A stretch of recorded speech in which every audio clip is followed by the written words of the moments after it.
অতিবৃষ্টিতে জলাবদ্ধতার কারণে মেহেরপুরের বিভিন্ন এলাকার ফসল হানির শঙ্কায় কৃষক। পানিতে ডুবে নষ্ট হয়ে গেছে আমনের ক্ষেত। অনাবাদি থেকে যাচ্ছে হাজার বিঘা ফসলি জমি। চাষিরা বলছেন সরকারি হিসেবে ক্ষতিগ্রস্ত জমির পরিমাণ যা বলা হচ্ছে আসল চিত্র ভিন্ন।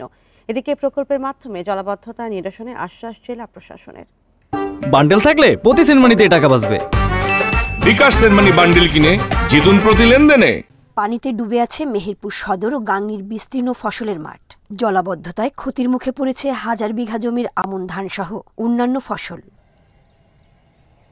নষ্ট হয়ে গেছে মাসখানেক আগে রোপণ করা আমনের চারা। জমি থেকে নামছে না পানি।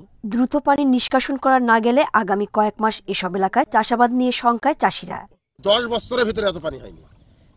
পানি যারা এখন আমরা কি করব, এখন সামনের আবাদও তো আমাদের আমরা চিন্তার ভিতরে আছি। এমন পানি হয়েছে ডুবি মাঠ পড়েছি, ধান হারিয়ে গেছে, আর ধান এখন হবে না।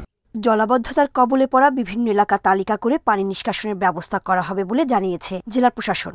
পাশাপাশি ক্ষতিগ্রস্তদের সহায়তার আশ্বাস কৃষি বিভাগের। উপজেলা প্রশাসনের মাধ্যমে এগুলো তালিকা করে যেখানে যেখানে প্রকল্প নেওয়া সম্ভব প্রকল্প নেওয়ার মাধ্যমে এই জলাবদ্ধতা নিরসনে জেলা প্রশাসন ভূমিকা পালন করবে। নিম্নাঞ্চলে কিছু এলাকায় পানি রয়েছে, এখনো শুকিয়ে যায় নাই। তো আপাতত সেখানে কোনো ফসল করা যাচ্ছে না। আগামী অল্প দিনের মধ্যে রবি মৌসুম শুরু হওয়ার আগেই সেখান থেকে পানি চলে যাবে আশা করছি।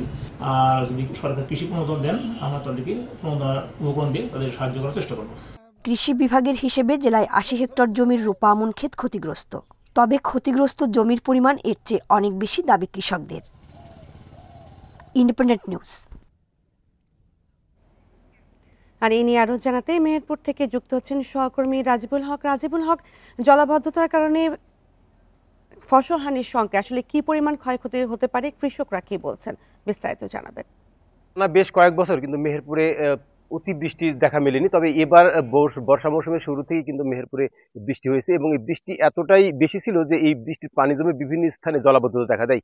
শুধুমাত্র যে ফসলের মাঠ তা না, বেশি কিছু এলাকায় নিচু এলাকায় পানি জমে বসত বাড়িও বা সড়কও পানিতে নিমজ্জিত হয়ে থাকার ঘটনাও ঘটেছে। তবে সবথেকে বেশি ক্ষতিগ্রস্ত হয়েছে ফসলের মাঠ।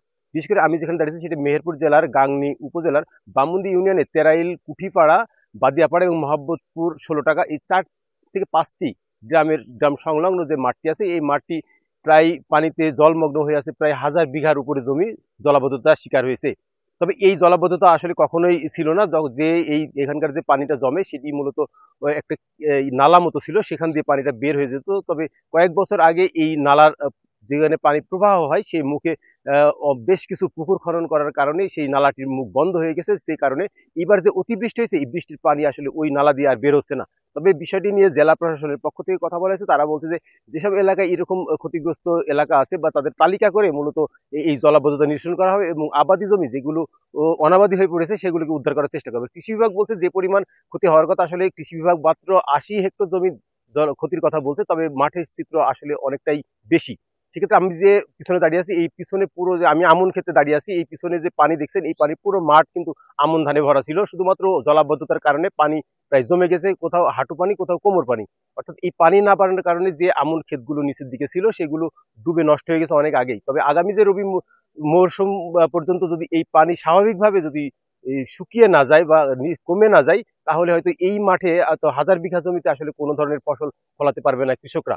তবে কৃষি বিভাগ বলছে যে রবি মৌসুমে যেসব কৃষক ক্ষতিগ্রস্ত হয়েছে তাদেরকে প্রণোদনার মাধ্যমে সাহায্য করা যায় কিনা। আর কৃষকদের দাবি, যদি এই পানি দ্রুত নিরসন করা হয় তাহলে যে নালার মুখটি বন্ধ করা হয়েছে বা পুকুর খনন করে প্রতিরোধ ব্যবস্থা গড়ে তোলা হয়েছে, সেই জায়গাটায় যদি সংস্কার করে দেওয়া হয় তাহলে এই পানি অতি দ্রুত সময়ের মধ্যে নিষ্কাশন হবে এবং নেমে যাবে। সেক্ষেত্রে তাহলে এই মাঠে যে স্বাভাবিক যে ফসল চাষাবাদ সেটি স্বাভাবিক হয়ে যাবে এবং যে কৃষকরা যে ক্ষতিগ্রস্ত ছিল, আমনের যে ক্ষতিগ্রস্ত হয়েছে, সেটি হয়তো রবি মৌসুমে পুষিয়ে নেওয়া সম্ভব হবে।